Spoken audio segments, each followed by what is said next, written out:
A lot of people ask us, hey, tell me a little bit about my water softening system and what do I need to do to keep this maintained and what setting do I set this at?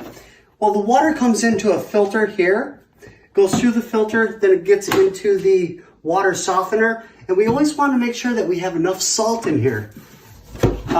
If the salt is running low, we need to add some more. If you don't add the salt, what's going to happen is that you're going to get a lot of bacteria that's going to grow in your water softener, and that's really kind of yucky. So we want to make sure we do that.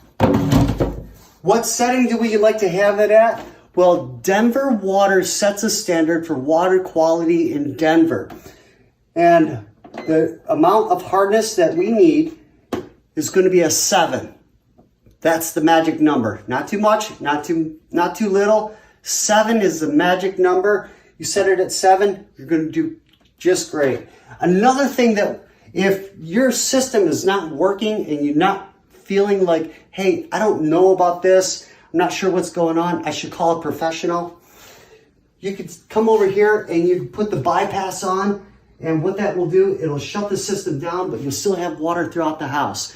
And that's your plumbing tip for the day. I'm William Frew with Sunshine Home Services, where the sun is always shining.